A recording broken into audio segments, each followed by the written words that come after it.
right now we're gonna welcome into the house Chef Stephan Baity. What's up, Chef? How you doing, man? Hey, you didn't warn me about the intro, man. That was awesome. I love it. I love it, man. I'm doing so good, man. If I was any better, I would be you, Paul. So, So what you saying? You'd be 40. You'd be old and overweight. and I enjoy fishing and doing some charismatic stuff on TikTok. Oh yeah, the good old ticky tack. My little 7 seconds of stupidity. I enjoy it though. It's a good time. It's a fun time. But this is about you tonight, man. So Okay. introduce yourself. Tell us who you are. All right. So my name is Stephen C. Baity. I own and operate well, I guess I'm a serial entrepreneur. That's what they keep calling me. But I have a spice line which I imagine we're going to dive into later called Pop Secret Seasoning. I'm a competitive fruit and vegetable carver, and my brand that I operate under is called Graffiti Carving. And then I have a private chef service that is a luxury chef service that is Stephen C. Baity. So those are the three entities that I find my identity under in the culinary world. So that's your man in a nutshell. That's right. There we go. And y'all, if you're not following him on social media, you've got to do it. It's all the things that he just talked about, but you are going to get. I love art. My grandma was a art teacher. My mama taught art. I love art. You're not going to get the kind of art like you'll get from Chef Beatty with food. And by food, I'm talking about carving fruit. It is absolutely amazing. It's something I can scroll through his pictures for days. I can't do it for days anymore because I'm caught up and run out of it. Dude, tell us about the fruit art. How did that come about? And because one of the things you've said recently was that you're not an artist. You can't hmm draw, but hmm when you look at what you do with melons, holy shit, man, it is unbelievable. How did that come about? How did you find that gift? Okay. So here's a crazy, crazy story, and it's amazing how life lines itself up. So when I was 17 years old, I went to culinary school. And so you do a year in school and then you do a internship, right? And so I was all locked and loaded in my internship. And then at the literally the 11th hour, my internship fell through. And so we happened to have a job fair, and a gentleman by the name of Joseph Huber, he is a certified master chef from Austria, was recruiting for the hotel that he was working at. And so I ended up being selected to be one of the interns that went there. So through my course, my internship, they had a chef there who used to do fruit and vegetable sculpting. Now you would think this is the part of the story where I say that he took me under his wing and that he downloaded all of his great knowledge upon me. It is not. That was the first time I was ever exposed to it. But then I was also introduced into a gentleman by the name of Dick Alfred, who is a phenomenal sculptor. But between the impression of a Dick Alfred and this gentleman from the hotel, when I was 19 years old, I convinced the man to give me the keys to his kitchen and let me run it. Now, mind you, I have never, at that point in my career, I had never did a schedule. I had never managed a staff. I had never hired anyone. I had never fired anyone. I had never held a team meeting, nothing. But I convinced this man at the age of 19 years old to let me run his kitchen. Well, we used to do these really cool, like little receptions, and my instincts kicked in because I was drowning. Like all I was making was cocktail meatballs at this point. I wasn't doing anything like I do now, right, Paul? And instinct kicked in, fight or flight, and I went and bought a pumpkin carving kit. And the ones with the little saw, and you poke Mhm. holes, and you the pattern. I was doing those on watermelons, and I was putting those on the buffets. And the owner fell in love with it. He thought I was the best thing in the world was me using pumpkin carving kits on watermelons. But I didn't tell him that's what I was doing. But anyway, when he was giving me my props, I'm walking around the kitchen like I'm the king of the world. If I had a beard like yours at that time, I'd have been stroking it. And I'm telling you right now, I thought I was doing something. Well, Halloween came and gone, and so did my pumpkin carving kits left, right? But Mm. now I'm stuck with this gimmick of carving. And I went on the internet and I typed in fruit and vegetable carving, and the style of Thai carving came up, right? And that's what I'm known for in the industry. And I went to the hobby store and I bought some X-Acto blades and I started carving. Well, at least I thought was carving. My carvings was trash, Paul. I'm telling you. They were horrible, but it was something new and it was something different. But eventually, many years later, the light bulb went off and I started to make some sense. So where I am today versus where I'm started is two different things. Are there any photos out there, those first carvings that you're calling terrible? Yes. So I am going to shoot you. I'm going to screenshot some of them, Okay. and when I send them to you, and you're going to go, "Oh my God, this is bad." They're Well, bad. I I probably won't say that because I'm not an artist. I can't draw a crooked line. And if you see my pumpkin carvings during Halloween, I damn sure can't carve any fruit. So I would be willing to bet I will not say they look bad. Now comparing them to the ones you're doing now, I'm sure they're not near as intricate because what you're doing now, it absolutely amazes me. There's no I cannot even fathom what it's like to be able to do that because you've competed internationally Yeah. on carving fruit. hmm Yeah, yeah. So in 2020, I went to Stuttgart, Germany, and I competed in the Culinary Olympics. And I did live carving and I did showpiece carving, and I was able to achieve two awards from it. And I tell you, that is one of the hardest competitions I've ever done in my life. Like lost sleep, everything. Like you want to talk about that's why I do so many competitions, Paul. It's because that literally puts a mirror in front of you and you got to look at that reflection and you cannot blame anyone but yourself if you do not show up. And so that is the God honest truth why I absolutely love competitions. And so being overseas and having that experience um, definitely gave me a different outlook of what it means to be disciplined. Because a lot of those carvers, they start at 12 years old and Wow. it's part of their curriculum in high school and junior high and so on and so forth. So I definitely, got that bite for the competition. So you're competing against folks that started carving but as a preteen and you're hmm self-taught at 19 years old. Correct. Correct. That's amazing. That's amazing. What awards did you win there? I won two awards. Both were for culinary excellence. Um, so internationally, the way they grade you is much different than stateside.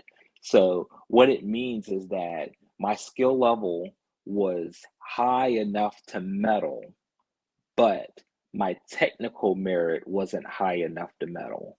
And so with my scores being so high as far as on the skill level that they I was awarded. And so that was such a humbling experience. First Olympics out, self-taught, mind you, that being the only carver also from the United States at that time and to have the skill level, but maybe not the technical level to get a medal. It was definitely humbling. You said that you like to compete and that was very competitive. It seems like now I've never been in a kitchen. I've watched the TV shows and the movies of cooking and professional chefs and this and that. But it seems like that is a very competitive job and industry when you're a hmm chef. Is and I know it's not the same as what we see on TV, but is it that competitive in real life as what they portray in the television? Is it that cutthroat? I'm gonna show you. There's actually two folds to it. So it is extremely competitive from an ego standpoint. From a depending on your role in the kitchen. So, for instance, um, you're gonna have to learn in the restaurant industry, okay, that you're gonna have to be okay being the second man in the first man position. And what I mean is that you're gonna do all the grunt work, you're gonna do all the fabricating and breaking down, you're gonna do a lot of the hard labor and a lot of the hard lifting. And a gentleman who's the executive chef is going to take your product, make some tweaks to it, put it on a plate, and he's going to get all the praise for it. So, from an ego standpoint, you got to learn to take your licks. You got to learn to be humble and come up through the ranks. All right. Then, so that's restaurant. Now, corporate America, where I've spent the majority of my time, you got to, it's much more than cooking. You got to be book smart. You got to understand how to make money.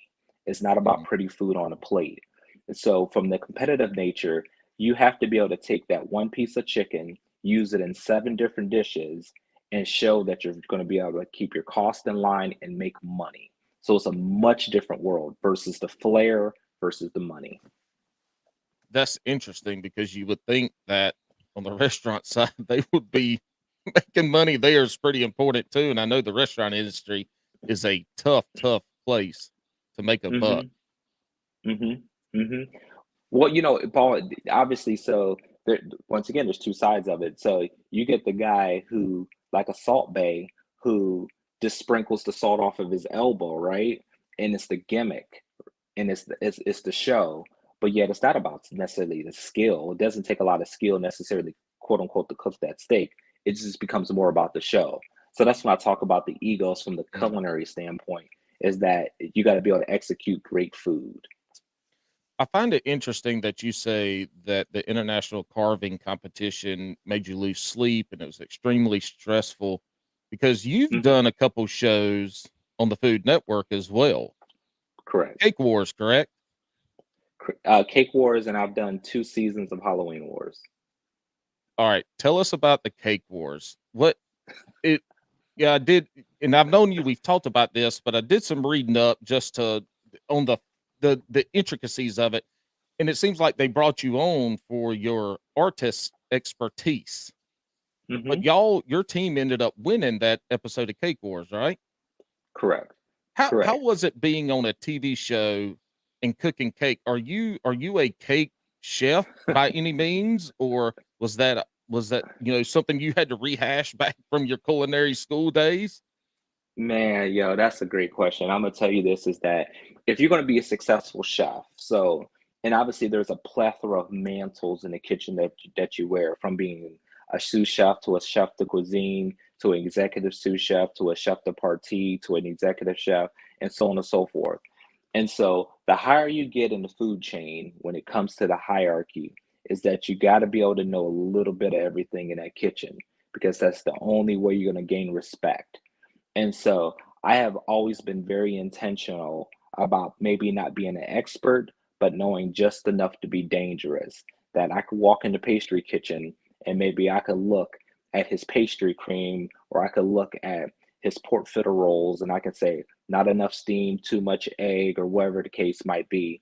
And that he'll go, yes, chef.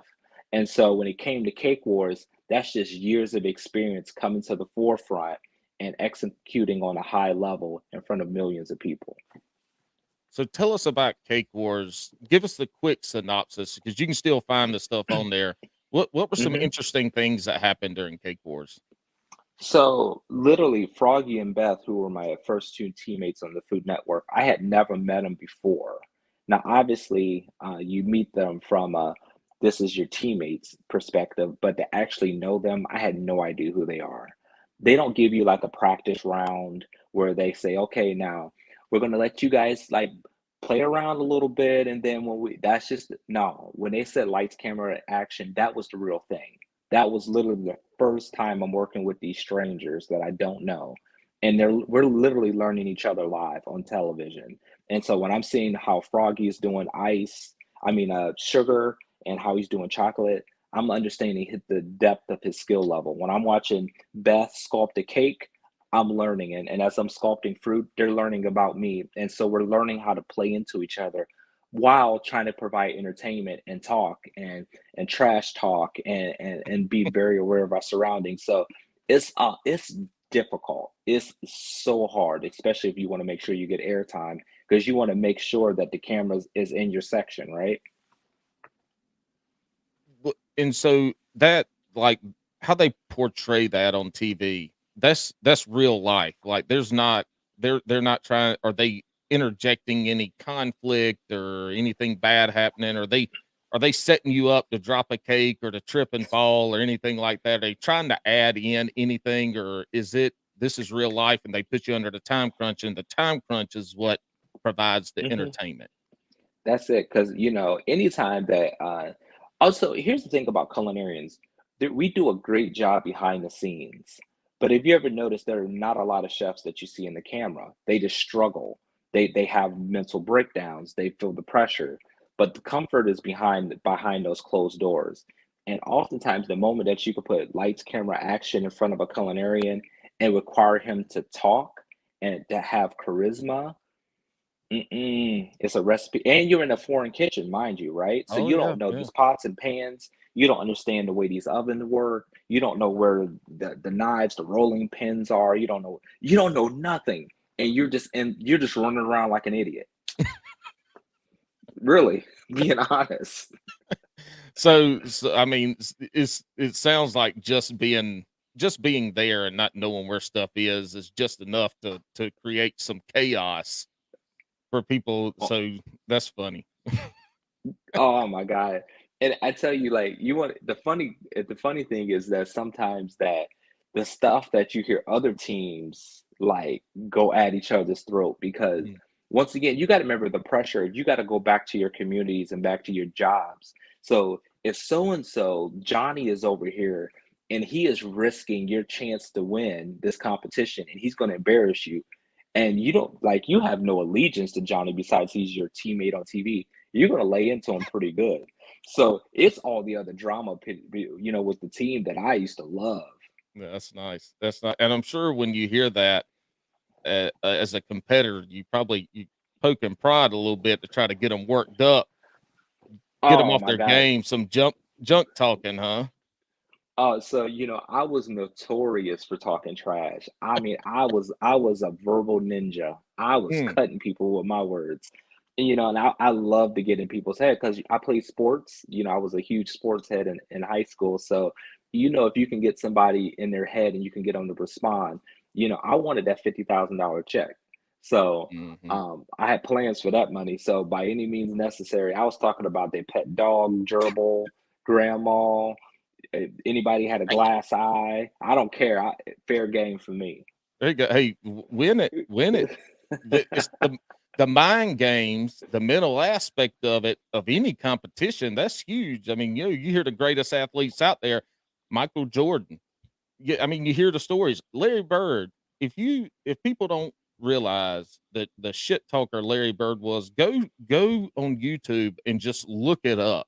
The mind Mhm. games those guys played with their competitors was on a different level, and it makes sense that in the kitchen, in the competitive cooking competition, the people they're gonna try to get you off your game. Oh yeah, definitely. But I think it was all in love also. And so I think we all went into it knowing that it was a competition, but also it was great for TV, it was good for branding. And so once again, it was all about airtime. So the more I could run my mouth and get the camera over there, I was all about it. There you go. What's the funniest thing that happened during Cake Wars for you?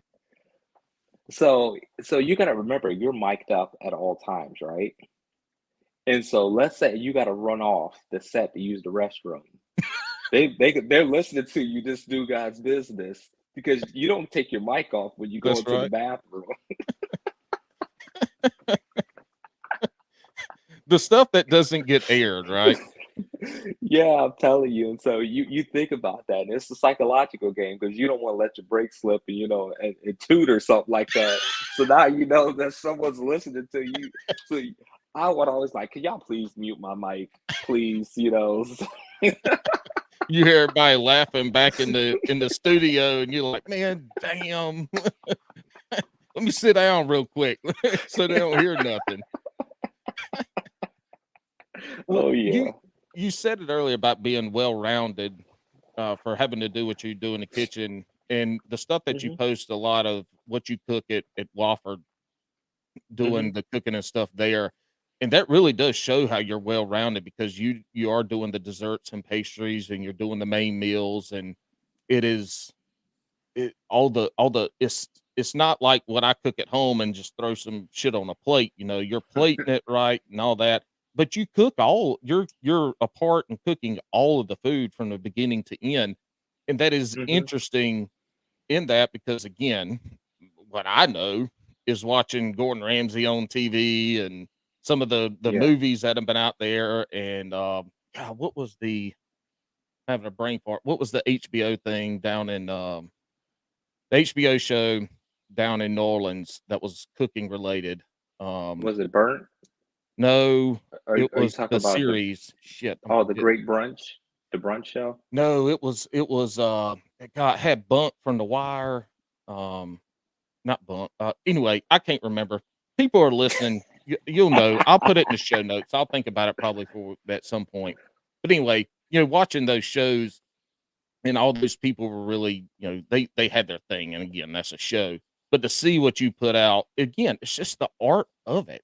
It's the Hmm. how you prepare the stuff that is just amazing to me, and how you're able to do that, because that shows a super creative mind to be able to put stuff down there that is not just taste good, right? But when you look at it, you're like, damn, do I really want to eat this? Or how many Instagram photos or ticky tacks am I going to make of this food before I cut into it? What You is know, it's the fun. Go ahead. It's funny that you talk about that, but I try to tell any culinarian that, especially that I mentor or reaches out to me, I says you have to be just in that intentional. Like it can be chicken parmesan, right? But you have to be so intentional about the sauce, the cheese, the crust, how long you're going to cook at what angle you're going to lay it down. Are you going to make sure you reduce your sauce enough that you don't get weeping from the tomatoes? Like, what's going to be your color? Are you going to use fried basil, fresh basil? Are you going to chop it? Are you going to chiffonade it? Like, I tell people that, like, when you have to be just that intentional about your everyday mom and pop meal before you get to that high level. So we talk about my ability to operate at a college at that level. Then I turn around and do the super high end stuff. It's the same principle. So Mm, that's how you're able to operate. So if you stay ready, you don't have to get ready. So I tell people you don't have to now you want to be professional and now you want to be high end because you think you're doing this super high level food. That has to be the same intentionality, even when, like I said, you're doing a chicken parmesan. So that's just my philosophy on it. I got you. And the show is Treme. It's the HBO show Treme. It's real good. Have you seen it? I have not, but I've heard of it though. That's Yeah, why I was rattling off some shows. it's post Katrina, kind of showing how folks are coming up out of all the mess that happened down there, and it's focused a lot about the music and culinary aspect of New Orleans. It's a really good show. I loved it when it ended. I was kind of sad. I was very heavily invested emotionally into that show, but it was real good. Who who are some of the most famous people you've cooked for? Man, so I'll tell you, I've been blessed growing up in Canton, Ohio, is that the Pro Football Hall of Fame is right there. So a ton of athletes who've been enshrinees to the Pro Football Hall of Fame. I say from a relevance, Deion Sanders was one of the coolest guys that I ever cooked for. And the way you see prime time with the athletes, he did the exact same thing when he got inaugurated into the Pro Football Hall of Fame. He brought 200 plus kids from Texas with him Wow. and did a camp the week before to expose them to a higher level of football. So, from a athletic standpoint, he was really cool. Michael Jordan he was really cool. I got a chance to partner with him on the Hero Gala, doing a fundraiser for Charlotte and doing some healthcare initiatives. Um, who else? Michael Jackson's executive producer. He was really cool. Never even knew that he was who he was. He wasn't very flashy. I can go, on and on. Humbly, I say that, but Yeah. I've met some really great people. Which of the famous people were you most nervous to cook for? Oh, um, I would say it was going to be Michael Jordan's mother, There we go. Dolores.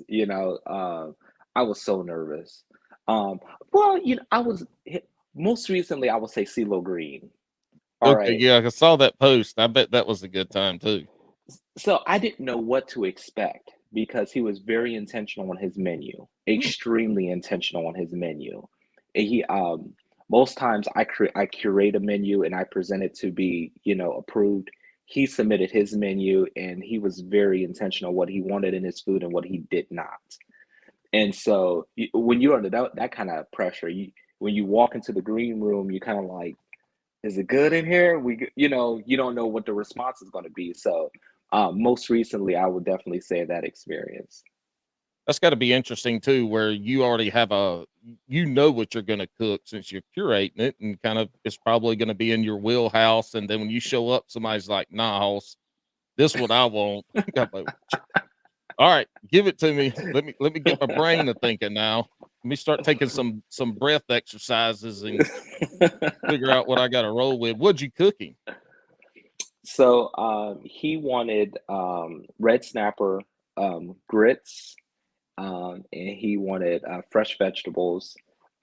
His salad, he wanted a very simple, clean salad, not a whole bunch of hubbub with it. He didn't want my normal thing, and he's not a big dessert guy. So, although I did dessert, he really did do dessert, but he was very, very focused on making sure he loves seafood. So he wanted his red snapper, he wanted grits, and he wanted some good vegetables to go along with it. All right, I'm a grit connoisseur. I'm born and raised in South Carolina. You live in North Carolina now. I work for a guy in my hometown that grew and ground his own grits.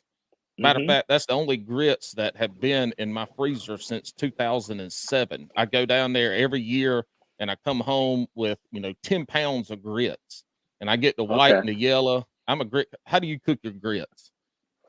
So, I tell you, since I've been in South Carolina the last 5 years, that was one of the first questions people asked me. Well, it was two questions. Do I know how to make grits and do I know how to make macaroni and cheese? Like that was they didn't care anything else about me and my background. They wanted to know if I knew how to do those two things. And I tell you, if I said I was making creamy macaroni and cheese, they told me to pack up, number one. Yep. And and second of all, if you say you're gonna cook instant grits, they're gonna tell you to pack up. You nope. Just leave. You failed. So, all Yeah. right. Unless it's a secret recipe, just give us the overview of how you cook them, because I know how I cook mine, and mine are pretty damn good. Now, I mean, I Uh-huh. ain't gonna lie, I'm a little biased, but they are good. How are you doing a hominy, a big grit? You doing a small grit? You doing a mixed? And then what is just that quick prep time? Do you cook them a long time, or do you cook them hot and fast? So low and slow, I always say you got to get a lot of stirring in. If you want a good grit, and the starch has to come out, you have to cook it like you do a risotto. Mm. You got to sit there and stir it. All right. Don't have any plans for your Are life Are you adding water in and stirring, or you just putting all the water in and then going? So that's actually I do mine in two parts. So I do water to begin with. Uh, then about midway through, I add my second round of water, right?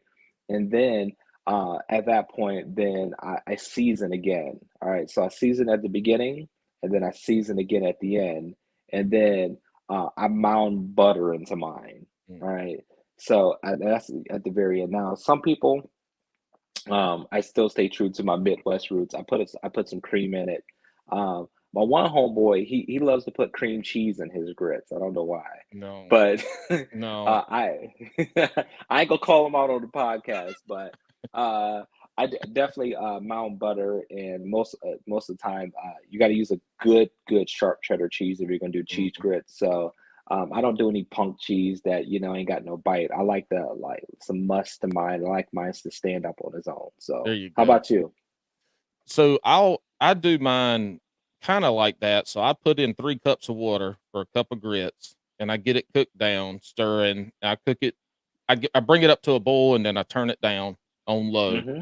and then it's just a lot of stirring. once it starts to thicken up, so when I can pick that spoon of grits up and hold it down, it's not running off, it's falling off in little globs, Mhm. and then I'll put a cup of heavy whipping cream in there, Mhm. and then it's on low the rest of the time, and I cook it down until the grits no longer have any white from that cream. Now, I cook mainly yellow grits, so it's easy to see even though I'm colorblind, but I cook it down until that cream is incorporated, and then it's ready to roll. And I season with a little bit of salt, and then I put my homemade rub, my beer dust in there at the end.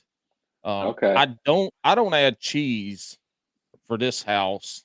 I let them add their own cheese. But I do Mhm. agree the only cheese worth putting in grits has got to be the sharpest cheddar that Mhm. you want that bite and you want it to be sharp. I do agree with that 100%.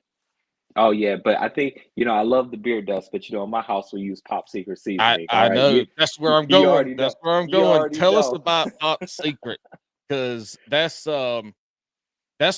what the biggest thing you've been doing here in at least the last year and a half, couple years, well, probably a couple years now, is Pop Secret. Tell us tell us the history behind it, where it came from, and then what it is. So, so my dad, we call Pops. I can't tell you the last time like I would address my dad as dad or father. He was just Pops. And he was Pops because Pops had swag. Pops had presence. Pops was the coolest cat in the room. And he used to say he was slicker than snot on the doorknob. So, and my pops used to introduce himself as the Bull of the Woods, the real deal Holyfield, I like often that, the bull of the imitated but woods. never duplicated. And that's how my pops used to introduce himself. He was just slick on the tongue like that, and he could just talk. And so um, I'm named after my dad. I'm a junior. All right. And so he was that guy who was business smart, relationship smart. He was building smart. He was just a jack of all trades. But once my pops came out of some of the demons he faced in some of his younger years, is that he had a great sense of faith. And his great sense of faith became a great sense of community. And with that community, he really taught me what it was like to serve your fellow man. All right. And so um my pops was just that guy who you could not help but to love. Like I would come home and it would just be people in the room just hanging out with pops, just talking to him. And unfortunately, one day my dad, pops, he was doing a routine procedure. We was walking out of the hospital. I was talking to my brother Corey, and I was like, "I'm gonna go grab the car, and I'll be right back." And I literally walked around the corner. My brother called me and told me that pops had passed out. And and they're luckily we were at the hospital and they're trying to resuscitate him. And unfortunately, he just never bounced back. Mm. And so, and with that relationship that me and Pops had, I just took it hard. I really did. Like I just had my last child, Judah. He never met Judah. Like I just had so many conflicting feelings about it. And he had such a great relationship with the kids, and it was just bad. I was just in a bad place about it. And um, one of my mentors gave me some of the best advice ever, and he says, "You got to do something with all that pain and that hate and everything that you feel, and you got to put it somewhere." And it was that when I decided, because my father was a fantastic cook, that I was going to build this memorial around his legacy. And it wasn't for the intention for it to be where it's at now, but it was me calling on a great memory of me and my pops in the kitchen. I asked him what he was seasoning his food with, Paul. And he looked at me and he says, "It's a secret. I ain't gonna tell you." Mm. And so I never forgot that moment being in the kitchen with Pops. And so a few years ago, on his anniversary of him passing, I just did a very simple bottle of his seasoning that he used to season his food with. And I put it on Facebook. And everyone who knew and loved him, who loved his cooking, they just bought it up. It just went crazy. And I at that point I was like, huh, I might be on to something. So then I did some more variations of it and started to streamline it a little bit more. And then it started to catch on some momentum.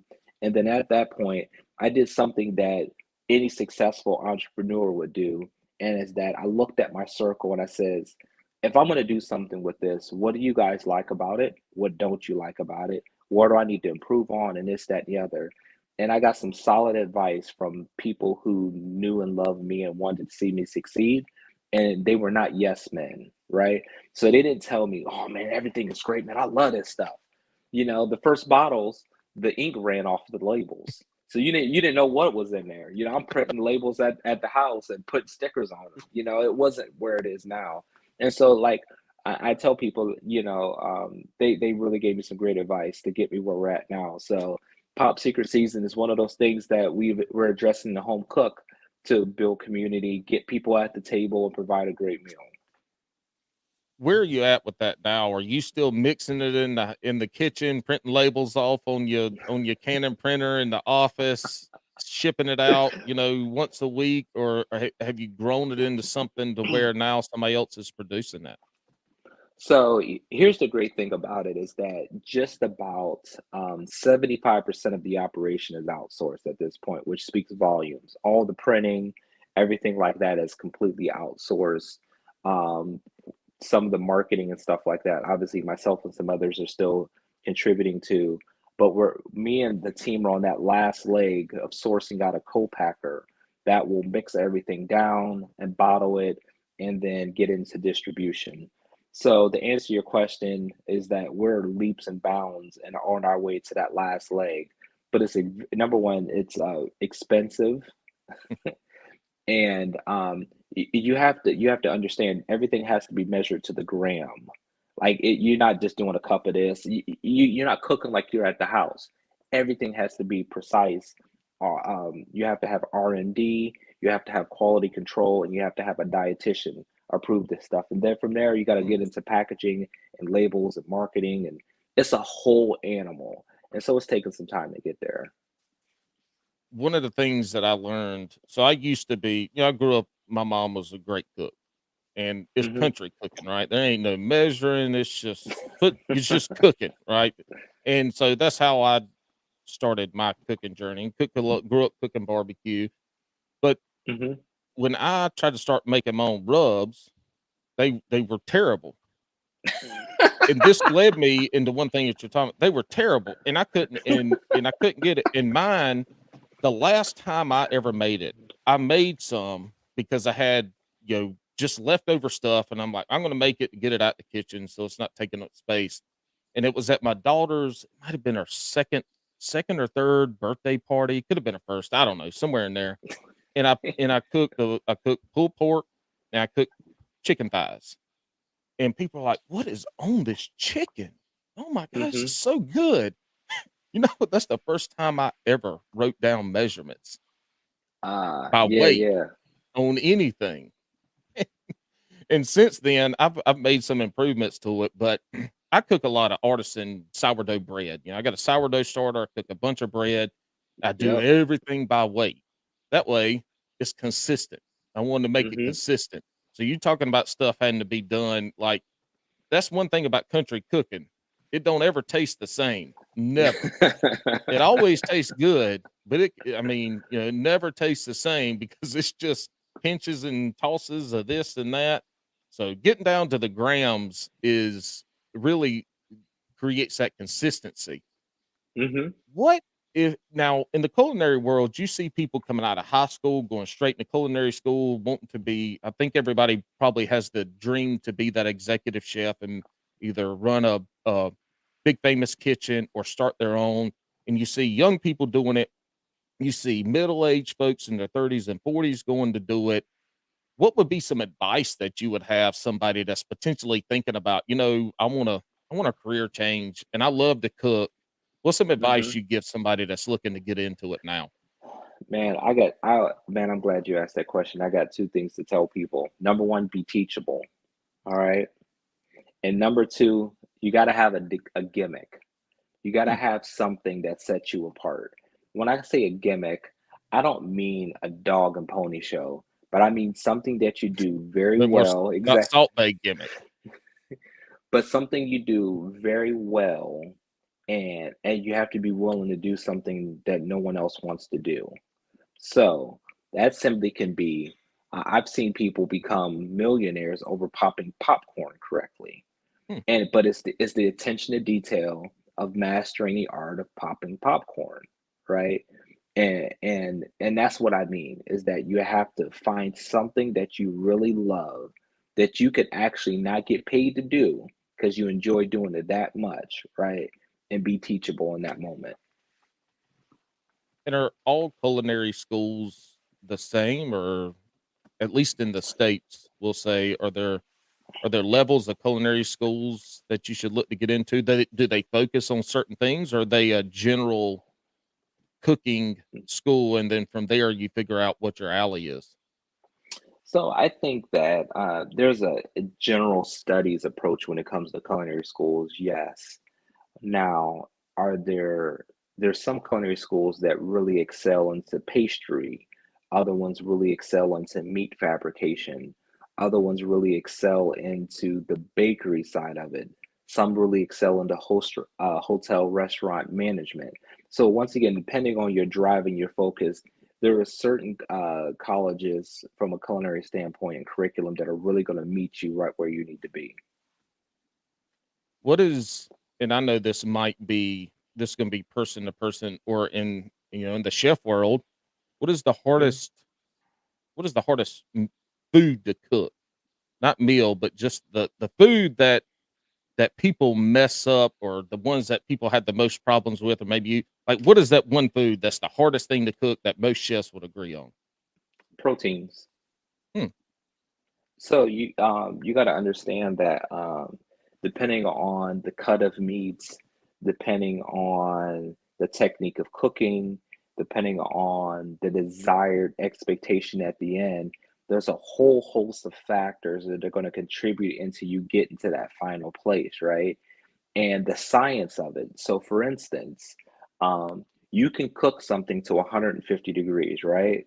But the resting time where you allow something to come off the grill or come out of the pan or out of the oven, and you allow it to sit on the cutting board before you cut it, it's going to take another 5 to 7 degrees that it's going to raise. So you might think you pulled it out at the perfect temperature at 150 degrees. But now then you check it again, it's 155, 156, 57. So it's that carryover. So you need to know mentally, I need to pull that at 100 and maybe 44 to get where I need to be, and so on and so forth. So it's a whole thought process, once again, of science to get to where you want to be. So meats are really tricky. And you're doing this for tens of 20s to hundreds of people. And we're sitting over here cooking 2 or 3 steaks and can't even get that right. And here y'all are making hundreds of meals and having to do each individual piece of meat perfect.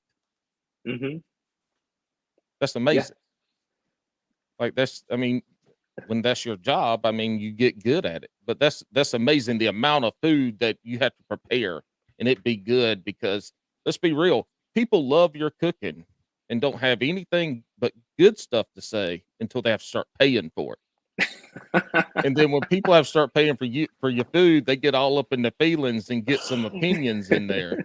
Have you run into any folks that, I'm sure you have, is it how is that when you're cooking? How do you take the feedback sometimes when, somebody gave you something that they're uneducated and they gave you an uneducated review? So, early in my career, I will probably get in my feelings quickly about it. But one thing I've learned is that everyone's going to have an opinion, and food is one of the most easiest things to criticize Mm. because everyone has a different experience of what they've encountered. Here's a great story. I never forgot about 6 years ago, I was on a college campus cooking, and one of the things that I believed in is if we could make it from scratch, we will. And one of the things we used to do at the campus was make hand breaded chicken tenders, right? And I never forget, I got a phone call from my mom. She was just irate. She's like, my son hates the food there because you guys don't cook real food. And I'm like, what? And I says, if we're probably the realest and most scratched thing that's on this side of the planet, but here he was raised on pre-breaded convenience food because that's what his mom fed him. So to get something fresh and from scratch, it didn't sit well with him. And so he literally called his mom and was like, they're trying to kill me. This food isn't real. And so here it was once again, it wasn't that pre-breaded convenience piece of chicken that he's been used to his whole life. That's we I've got some friends in my circle that grew up on box food. Hmm. Parents never cooked. That's what they grew up on. No flavor, no seasoning. Like what how it came out the box is how we ate it. And it was, usually warmed up in the microwave. So your breaded chicken was your soggy lump of chicken, Hmm. a chicken Hmm. tender. And those folks, Hmm. once they got out and started eating some different foods and eating some different cooking, they were like, man, I was deprived as a child. I, damn, I don't even know how to boil water, boil an egg, or anything like that. It's funny. Hmm. It's funny. Some of the walks of life folks come into from a food perspective when it's one of the most important things that we do and consume as people. I mean, it's what Hmm. keeps us alive. Yep. Yep, I agree. And food is one of those great things that I absolutely love because it literally breaks down barriers from social status, economic status. It breaks down religion. It breaks down race, creed, all of that. And it bypasses all that. And you're able to sit across from someone and actually be in community, and there's no judgment there. And that's what I absolutely love about food because it has got me into doors and introduced me to people that typically I would have no reason to be around, right? And so I absolutely love what food does. And if you allow it, it'll teach you a lot of things about history, it'll teach you a lot about culture, and it'll teach you a lot about yourself, and sometimes the good and the bad. And so that's what I love about food is that right there is that Mhm. being able to introduce and be able to level up and be able to have these great experiences. It's a binder for people. You sit down at a table and eat a meal, and you're talking to the people across from you or next to you, and it's I can't think of the phrase I want to use besides binder for whatever the hell reason that's stuck in there. But there's nothing like a plate of chips and salsa or a cheese Hmm. dip or something just sitting around the island in your house when you're having a shindig and there's a group of people sitting there picking food, eating. It brings folks together, creates Hmm. conversation. It's a dot connecting activity, as I like to call it. Yep, good stuff. It is. It really is. What's the most fun thing you've done in your chef journey up to this point?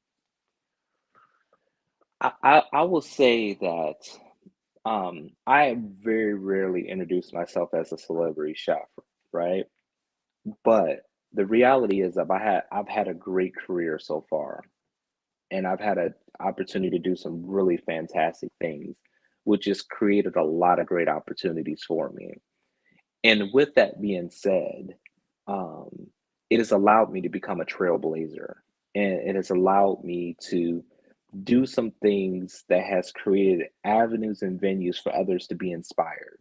And when they look at TV and they see me on there, or they see a magazine, or I'm on the news, and because of my journey and the different things I've been able to do, it actually motivates people.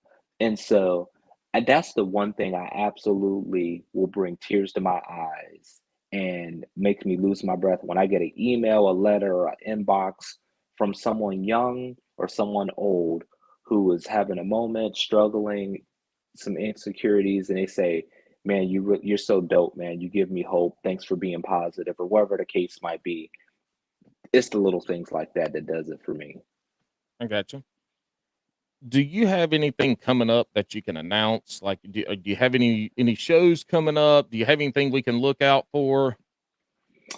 Man, so COVID shut down a lot of my plans when it came to TV. But I will say, coming out of it, being able to get more back into community. So this upcoming spring, I'm actually going to be back in Ohio, and I'm being able to give back to my community back in Canton, Ohio. Conquest, we're doing a huge give back to the community. I always do in honor of my father, and we raise money for heroin addiction, for mental illness and health. And so we usually look to raise about $250,000 to offset cost to be able to provide services for folks who just need Wow, some help. So that's one of the things I'm concentrating on in the spring is putting on that event. I got you. Do you watch any of these YouTube chefs that are out there now? Not Jamie Oliver or any of the big time folks, but any of these folks like Stale Cracker, some of these people out there cooking stuff and throwing it on. Do you watch any of that at all? What do you call it? The ticky tack, the ticky Ticky tack. tack. uh, that's about as close as I get to it. I humbly I say with my schedule, like I don't have a lot of downtime like that. I Really? really don't. I have 4 kids. I'm 4 kids, a booming career. Yeah. Like it is nonstop. I ain't got time to be sitting there watching. Man, we got to get Uncle Roger to review you cooking some fried rice. Have you seen Uncle Roger? I have not, but I feel You like I'm all gonna right? have to look it up. Did you go look? He roasts Jamie Oliver to no damn end about cooking fried rice. Look him up. It's a hilarious bit he does. I got to ask you this too. You're a chef. You go to other people's houses to eat. Are you judging every damn thing they cook? Like, can you step out of being a chef when you're eating other people's food and not judge and enjoy it for what it is? Or are you like, this is way too much damn salt? Oh my god, what did they put in this? Or you look at the potluck at work and you're like, I am not touching that. How is it as a chef eating other people's food? Is it enjoyable? So it can be. Now, I don't I got I got a couple of rules though, Paul, I'm telling you. Is that number one, I don't do potlucks. I don't do because number one, you don't know what people got going on in their kitchen and their sanitation. You know what I'm saying? Though Tiki Tack will show you that what's the song? You can't eat at everybody's house. So that's number one. Number two is when you operate on a high level in food service, is that there comes a great responsibility for food safety and sanitation. And with that being said, I distinctly remember growing up and Thanksgiving that my mom and my dad would just leave the turkey sitting out, the thaw, right? Yeah, If you do that, the health department will shut you down. So, you so can't with be that, putting that raw turkey in the fridge with all the other cooked food either. Hey, you know ex- what? We need to do another show in the future strictly talking about food safety. I agree. I want to dive into that one time and talk about food safety because the shit people do at their houses is like you don't understand how they just don't have the bubble guts every time they The, cook. the BGs, I'm telling you, exactly. But it's something, for instance, something else that we've all done, and we just leave food sitting on the top of the stove. It's cooked. It just sits there. If you want something to eat, scoop it out, put it in the microwave, or you don't even microwave it. You just eat it as is, right? And so, with that being said, is that um, it's not that I don't trust people, I just don't trust the devil inside of them. So with that being said, um, Yeah. I'm very selective of that. The other point is that oftentimes I bring pop secret seasoning everywhere I go. So I try to get them to understand that the ancestors want you to season your food. Look, the chicken when it's raw and ready to be cooked is pink, light, white, whatever. I'm colorblind, so I don't know what the hell we call it. But when it's Mhm. done being cooked, it can't be white at the end. Some dry ass chicken. I don't. It's like somebody painted it, whitewashed it. I don't It- understand how people think that. I don't. I mean, vegetables. How people cook mhm. vegetables? They don't put the first grain of salt no damn butter. I mean, how many times I've eaten green beans and it's just boiled water green beans? I don't understand. Oh my No, God, are you no okay over there, bacon. Paul? I mean, You I let understand with vegan and stuff, you can't put bacon in there, or but damn, at least put some salt and pepper, a pinch or two. Oh my God, are you okay over there, Paul? You let loose, man. You let loose. I'm by no means a chef. I love to cook and I cook the food that I enjoy, but hmm man, I want it to taste like something besides some dry ass chicken. You know what I'm I saying? agree. I agree. And and bringing it back full circle, and that's the one thing that I always come back to Pop Secret Seasoning and having the different, levels is designed for the home cook. And it's for that reason right there is that if you are ever in doubt, get some of that PSS in your life, season it up, and trust me, I think you're gonna be all right. There we go. I because like it. be- because if Paul's coming over, he wants it to taste like something.